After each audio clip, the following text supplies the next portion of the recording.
Hello friends, ओम श्री गणेशाय नमः। जय माता दी। आप सभी का स्वागत है आपके अपने यूट्यूब चैनल पर। आप सभी को नवरात्रि की हार्दिक शुभकामनाएं। फ्रेंड्स, आज हम आपको इस वीडियो में बताने जा रहे हैं साल 2024 में शारदीय नवरात्रि का प्रारंभ कब होगा और शारदीय नवरात्रि का समापन कब होगा। शारदीय नवरात्रि में घट स्थापना का शुभ मुहूर्त, अभिजीत मुहूर्त क्या रहेगा, घट स्थापना की विधि, महत्व और माता का वाहन इस बार क्या होगा, इन सब बातों की जानकारी हम आपको इस वीडियो में देने वाले हैं। फ्रेंड्स, वीडियो शुरू करने से पहले आपसे रिक्वेस्ट है, आप हमारे चैनल पर नए हैं और आपने अभी तक चैनल को सब्सक्राइब नहीं किया है तो प्लीज़ सब्सक्राइब कीजिएगा चैनल को, साथ ही प्रेस कीजिएगा बेल आइकन को, जिससे नए वीडियो से रिलेटेड नोटिफिकेशन आपको तुरंत प्राप्त हो सके। और वीडियो पसंद आने पर वीडियो को लाइक और शेयर जरूर कीजिएगा ताकि सभी भक्तों को इस वीडियो का लाभ प्राप्त हो सके। और कमेंट बॉक्स में जय माता दी जरूर लिखिएगा। या देवी सर्वभूतेषु मां शक्ति रूपेण संस्थिता नमस्तस्यै नमस्तस्यै नमस्तस्यै नमो नमः। सनातन धर्म में नवरात्रि पर्व का विशेष महत्व होता है। हिंदू पंचांग के अनुसार अश्विन मास की शुक्ल पक्ष की प्रतिपदा तिथि से शारदीय नवरात्रि का शुभारंभ हो जाता है। धार्मिक मान्यताओं के अनुसार शारदीय नवरात्रि में मां शक्ति के 9 स्वरूपों की उपासना करने से साधक को विशेष लाभ प्राप्त होता है, साथ ही जीवन में आ रही सभी समस्याएं दूर हो जाती है। हिंदू धर्म में नवरात्रि पर्व का विशेष महत्व होता है। प्रत्येक वर्ष में 4 नवरात्रि आते हैं। इनमें से 2 गुप्त नवरात्रि होते हैं और एक चैत्र मास में और दूसरा अश्विन मास में। अश्विन मास में पड़ने वाली नवरात्रि को शारदीय नवरात्रि के नाम से जाना जाता है। हिंदू पंचांग के अनुसार शारदीय नवरात्रि की शुरुआत अश्विन मास की शुक्ल पक्ष की प्रतिपदा तिथि से होती है।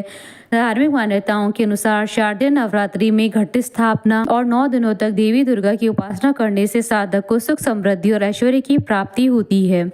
हिंदू पंचांग के अनुसार शारदीय नवरात्रि का त्यौहार हर साल अश्विन मास की शुक्ल पक्ष की प्रतिपदा तिथि से शुरू होता है और शारदीय नवरात्रि के 10वें दिन दशहरा मनाया जाता है, जिसे विजयदशमी के नाम से भी जाना जाता है। साल 2024 में शारदीय नवरात्रि का प्रारंभ 3 अक्टूबर 2024 से हो रहा है। वहीं शारदीय नवरात्रि का समापन 11 अक्टूबर 2024 को होगा और अगले दिन 12 अक्टूबर 2024 को विजयदशमी का पावन पर्व मनाया जाएगा।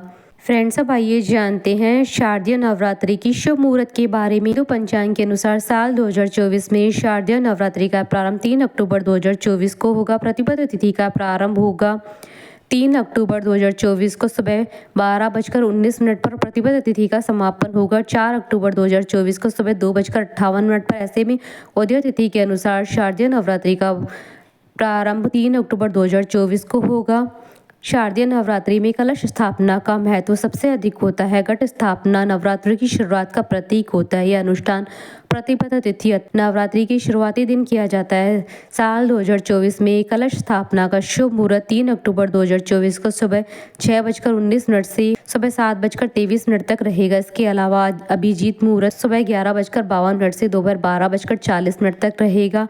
आप इस मुहूर्त में घट स्थापना कर सकते हैं। इस दिन इंद्र योग और सर्वा सिद्धि योग का भी निर्माण हो रहा है। फ्रेंड्स, नवरात्रि की संपूर्ण तिथियों की जानकारी स्क्रीन पर दे दी गई है।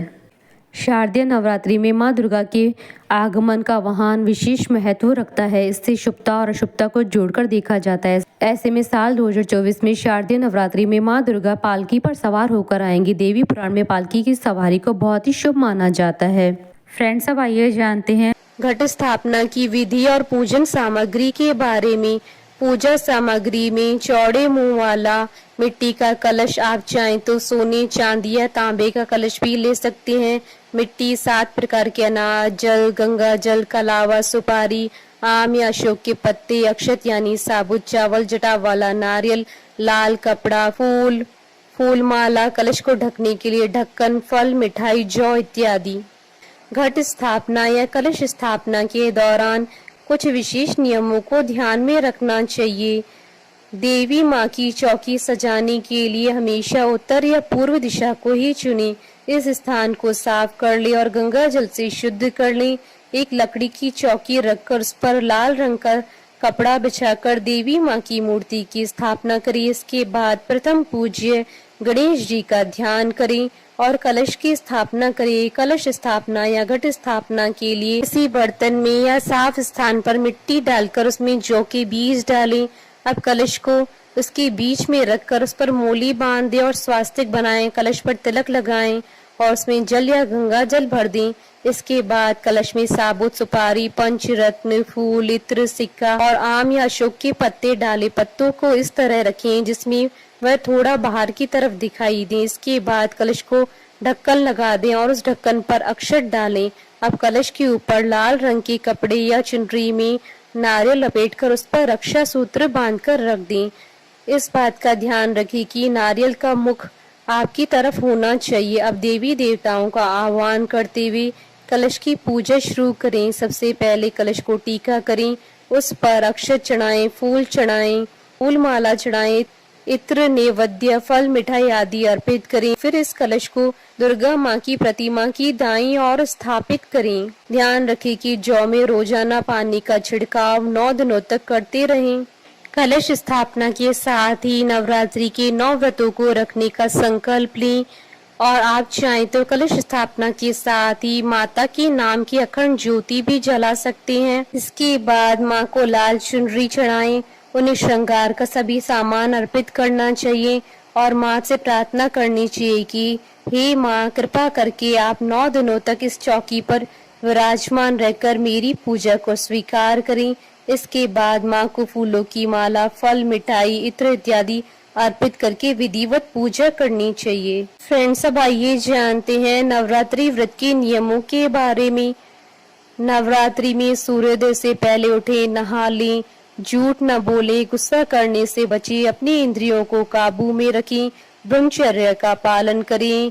ध्यान रखें कि व्रत वाले 9 दिन तक नींबू नहीं काटना चाहिए। व्रत रखने वाले व्यक्ति को काले वस्त्र नहीं पहनने चाहिए। बेल्ट, चप्पल, जूते, बैग जैसी चमड़े की चीजों का इस्तेमाल करने से बचना चाहिए। नवरात्रि में बाल और नाखून न कटवाएं, ना ही शेविंग करवाएं, तेल मालिश भी नहीं करनी चाहिए और ना ही दिन में सोएं। हो सके तो रोजाना माता की पूजा के बाद एक कन्या को भोजन जरूर करवाएं और उन्हें दक्षिणा दें। ध्यान रखें कि नवरात्रि के दौरान किसी भी तरह का तामसिक भोजन नहीं करना चाहिए, यानी इन 9 दिनों में लहसुन, प्याज, मांसाहार किसी भी व्यक्ति का झूठा भोजन नहीं खाना चाहिए। बोलिए जयकारा माँ माईदा सच्चे दरबार की जय। हमारे साथ इस वीडियो में अंत तक बने रहने के लिए आपका धन्यवाद। ओम श्री गणेशाय नमः। जय माता दी।